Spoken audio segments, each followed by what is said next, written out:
Hello बच्चों, let's read the question. The question says in the following figure O is the center of the circle. If angle OAB is equals to 30 degree, then acute angle between AB and tangent PQ at B is. So हमें क्या करना है, इस angle की find out करनी है value. Acute angle AB और PQ के बीच में, यानी ये वाले एंगल की वैल्यू फाइंड आउट करनी है. ये वाला एंगल हमें कितना गिवन है, 30 डिग्री.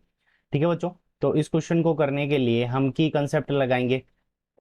अब की कंसेप्ट के अंदर हमारा क्या होगा, तो की कंसेप्ट के अंदर हम आइसोसेलेस ट्रायंगल की प्रॉपर्टी लगाएंगे.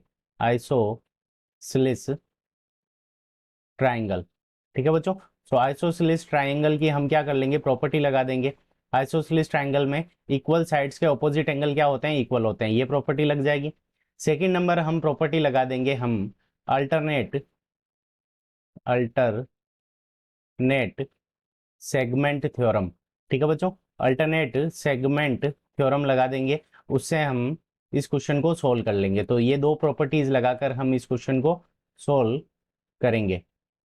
तो अब सबसे पहले देखो, यहाँ पे ये जो ट्राइंगल है, in triangle O A B, in triangle O A B, तो ओ ए बी के अंदर ये वाला एंगल देखो. अब ये ओ बी एंड ओ ए दोनों रेडियस है. O B is equals to O A, ये दोनों ही रेडियस है हमारी. तो ओ बी के सामने का एंगल 30 डिग्री है, तो ओ ए का सामने का एंगल भी क्या होगा, हमारा 30 डिग्री होगा. So angle O A B is equals to angle O B A is equals to, ये दोनों ही एंगल हमारे कितने हो जाएंगे, 30 डिग्री के हो जाएंगे. ठीक है बच्चों, अब देखो इस ट्राइंगल ओ ए बी के अंदर सारे एंगल्स का सम कितना होगा.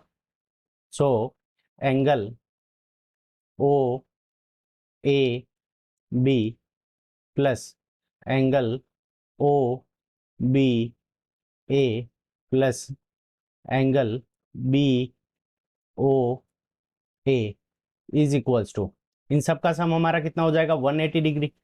अब एंगल ओ ए बी और ओ बी ए दोनों का जो वैल्यू है वो कितनी है, 30 डिग्री. तो ये value 30 plus 30 is equals to angle B O A is equals to, हमारे पास में कितना हो जाएगा, 180 डिग्री.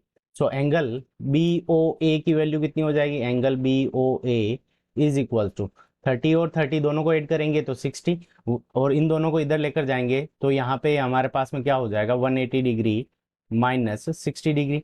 अब 180 डिग्री माइनस 60 डिग्री, तो एंगल बी ओ ए की वैल्यू कितनी हो जाएगी, 120 डिग्री. तो यहाँ पे ये वाला एंगल हमारा क्या हो जाएगा, 120 डिग्री.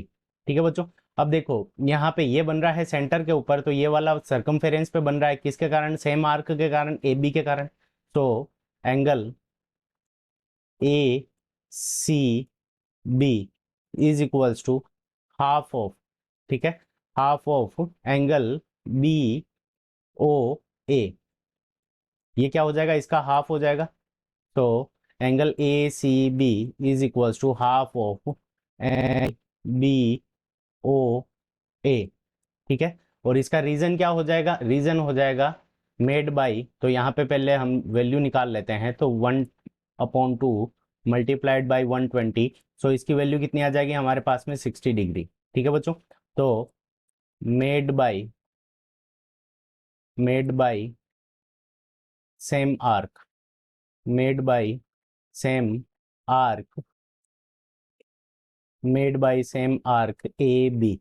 ठीक है बच्चों, तो सेम आर्क ए बी के कारण बना है और ये सेंटर पे बना है, तो सेंटर जो सर्कमफेरेंस पे होगा वो सेंटर का हाफ हो जाएगा. तो यहाँ पे इसकी वैल्यू हमारे पास में 60 डिग्री आ गई, तो ये वैल्यू हो गई हमारी 60 डिग्री. ठीक है बच्चों, अब देखो यहाँ पे अल्टरनेट सेगमेंट थ्योरम से alternate segment alternate segment theorem. अब अल्टरनेट सेगमेंट थ्योरम से हमारा क्या हो जाएगा कि, अब अल्टरनेट सेगमेंट थ्योरम क्या कहती है कि अगर किसी कांटेक्ट पॉइंट ऑफ कांटेक्ट के ऊपर एक टेंजेंट और जो कोड होती है उनके बीच का एंगल क्या होगा, उस एंगल के इक्वल होगा जो ये सेम कोड दूसरे अल्टरनेट सेगमेंट के ऊपर बनाएगी सर्कमफेरेंस के ऊपर. ठीक है बच्चों, तो ये यहाँ पे इसका ये सेगमेंट हो जाएगा. इस कोड ए बी का, तो ये इसका क्या होगा, अल्टरनेट सेगमेंट। अल्टरनेट सेगमेंट का के ऊपर इस कोड के कारण जो एंगल बना हुआ है वो कितना है हमारा 60 डिग्री। तो यही जो कोड होगी वो टेंजेंट के साथ में उतना ही एंगल बनाएगी, तो ये वाला एंगल कितना हो जाएगा हमारा 60 डिग्री। ठीक है, तो अल्टरनेट सेगमेंट थ्योरम से हमारा angle A B Q, angle A B Q is equals to हमारा कितना हो जाएगा 60 डिग्री। तो 60 डिग्री हमारा करेक्ट आंसर हो जाएगा, जो कि ऑप्शन बी में गिवन है। तो option B is the correct answer of this question. I hope you understood it well. Best of luck. Thank you.